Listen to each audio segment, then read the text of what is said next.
Hello and welcome to Clipping In. Sunday the 2nd of March. Been a while, hasn't it? More on that bombshell later.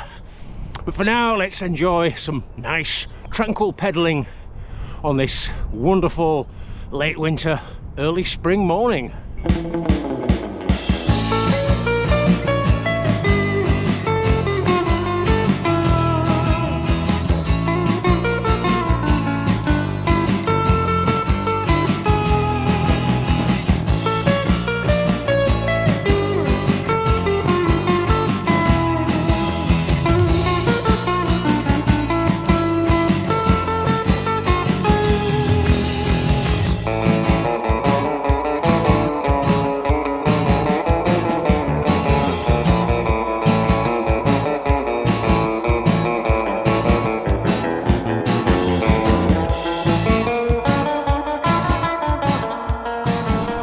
Yes, today I'm heading for trying to amass 3 hours or so of nice steady pedalling in the border area between Leeds and Bradford.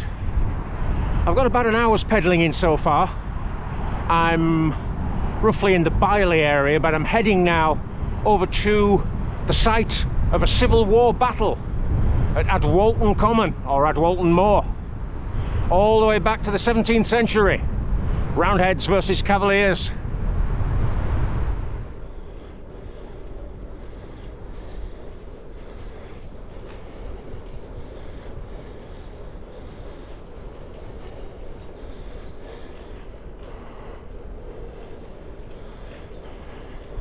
So we're heading now towards Ridlington. There's a little sign there for us. Historic Civil War battle site. Oh, they look fine. Like 17th century mods and rockers. Quadrophenia on horseback.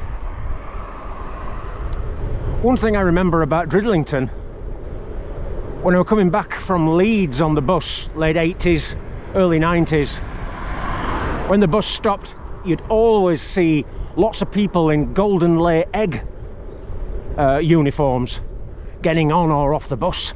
I assume it was changing of the shifts and so on.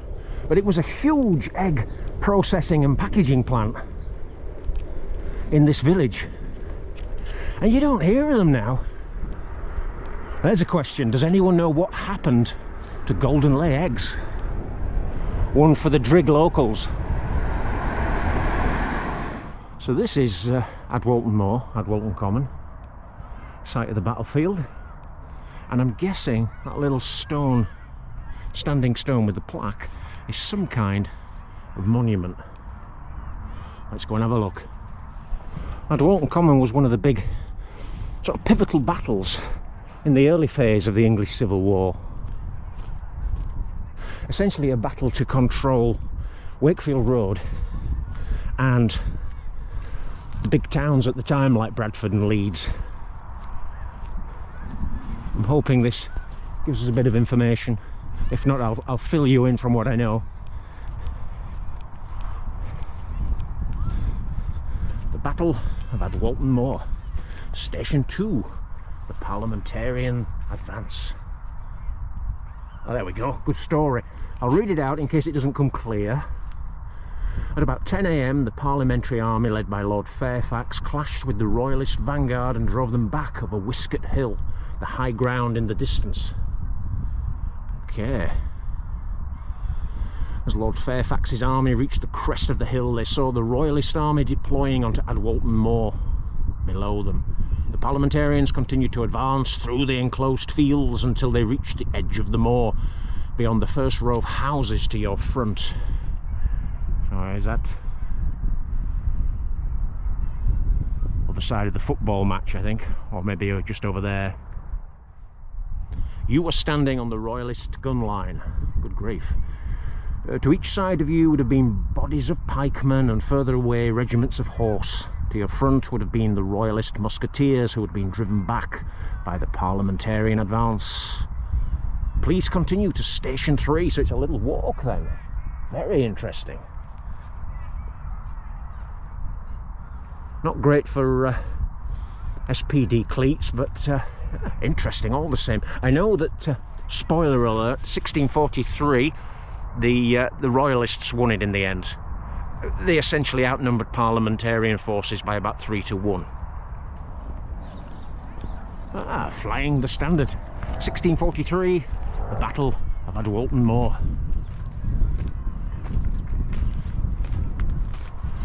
Quite an expanse.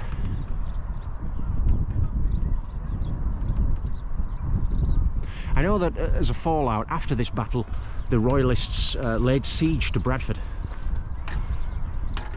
But Bradford not being a walled medieval town, it wouldn't have held up for long. There's a separate story in the siege of Bradford, one for another time, I think. In that direction, we're looking towards Leeds. And again, after this battle, the Royalists took control of Leeds. They essentially had control of most of the north of England for quite a time. Excellent.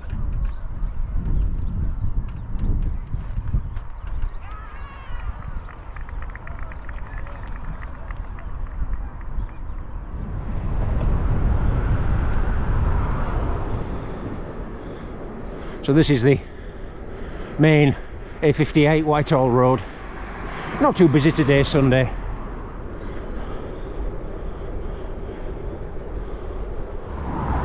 I just passed Farnley Park, and in that direction I think we'll pull up actually and get a look at that.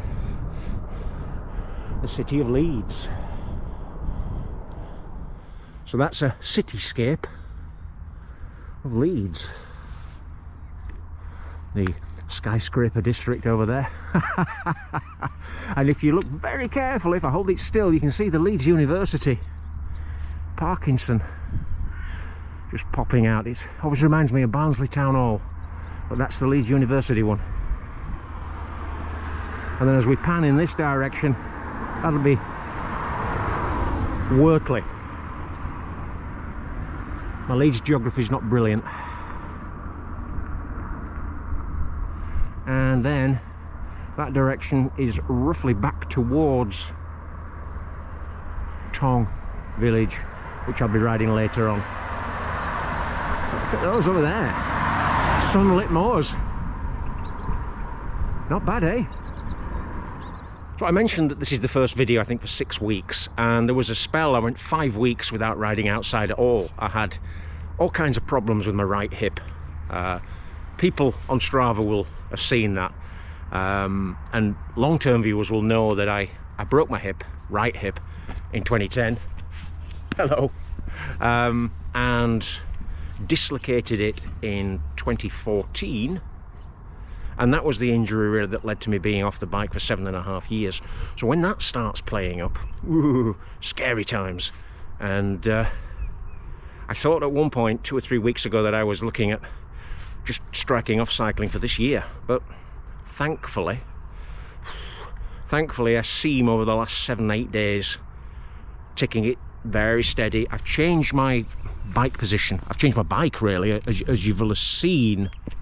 I'm riding this Specialized rock hopper. It's higher at the front, wider at the front, and I've got my saddle further forward than I normally would on a road bike. And touch wood, that seems to be helping. It's not putting stress on my hip. It's a more open hip angle. The downside is that position really doesn't suit me, and it's putting stress on my shoulders, on my right elbow, and even my knees to an extent. So it's not a long-term fix, but I just almost take anything at the moment to be able to get out, ride for 3 hours without any after effects, or serious after effects, and then I'm hoping that in a week or two I'll be able to swing back to a road bike or modify this position or do something else. But it was more important, I think, just not to give up hope, to get out and just put some steady riding in, and that's what I've been doing so far. It means, of course, that, as I've said lots of times, because Clipping In is an outdoor cycling channel and I'm reluctant to do any other kind of content, if I'm not going out, there aren't any videos. I'm not a diary vlogger type, you know. I mean, there's always an element of that kind of thing creeps into videos for context, but I'm not the kind of person that's going to do these videos where people pretend to be asleep and then, oh, I'm so tired, but I've got to do 6 hours today. And then they film themselves going downstairs in their Shimano pajamas and make the coffee and tell you what they're having for breakfast. No, clipping's not about that. So, because I don't like doing too much of that kind of stuff, it's all on the bike, pedaling and looking around. And as I say, hopefully now that's going to be back on the menu. I'm heading back to Dridlington for another loop. I tend to do this if I'm coming back from illness or, you know, rehabbing an injury. I do multi-loop circuits for maybe the first 5 or 10 rides, because there's nothing worse than setting out, maybe doing an hour and a half out with wind on your back. You turn into the headwind and then your injury starts nagging and you think, oh, good grief, I've got an hour 45 of this. Whereas if you're doing little loops, at the first sign of any grinding or discomfort, you can just say, right, enough's enough, head for home. And I think I'm about 6 rides in now to this restart. And my early ones, I never ventured beyond, say, 4 miles from home. On this one, I'm maybe getting 10 miles away from home at the far point, but still, multi-loops. That sign over there, Larkspur Soft Drinks, is a restored sign of something that originally went up in the 70s, I think, and it was underpinned by Scots Pop, who might have even been based there in that little courtyard building on the other side of the crossroads. And they were a small rival, if you like, to Ben Shaw's and some of the other larger pop and lemonade groups. In the late 60s, my mum ran a small shop in Armley, and which is not too far from here. And they were told by Ben Shaw's, who were the large pop company, that they weren't selling enough bottles and cans or whatever, and so they were going to have their chiller and their sort of wine rack removed. So they went to Scots Pop instead, who were happy to jump into the vacuum left by Ben Shaw's, and they supplied my mum with a really nice illuminated chiller cabinet and a display rack. So I'm cutting between Farnley and Tong to head back up the big hill to Tong. Again, we can see more outskirts of Leeds, a lot bigger than when the Civil War armies were clashing. But over to my left, past this caravan that's seen better days, it rises up towards Pudsey. You might catch a square tower church on top of the hill. Locals tend to pronounce it Pudsey, as if it was a T, rather than Pudsey with a D. Don't ask me, I didn't make the rules up. So this is Tong Village, getting into the final quarter now of a pretty long climb from, what would you call it, Pudsey Bottom. All kinds of architectural vintages in this place. You can imagine that it was once a isolated little village.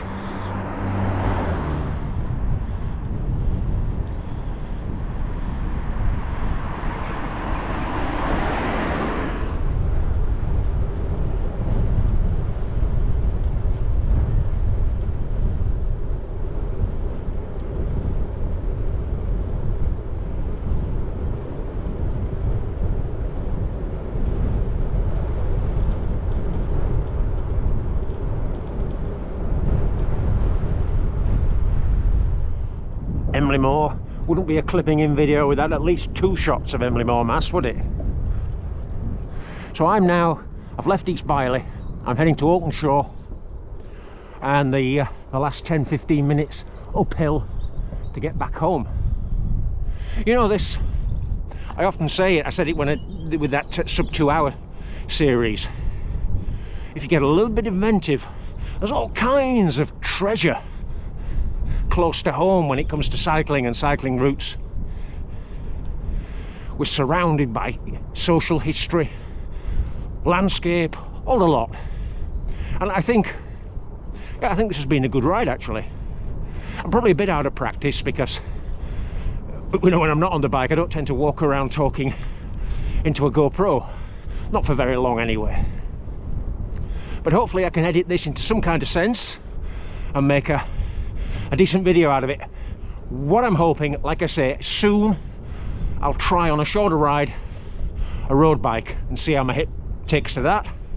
If all goes well, and the next time I upload to Clipping In will be out in the Pennines on a road bike, and I can say normal service has been resumed. Cross your fingers. Right, that's all for this edition of Clipping In. Bye bye, and see you soon. Back out. That one here. Back out on the Yorkshire roads. Bye bye.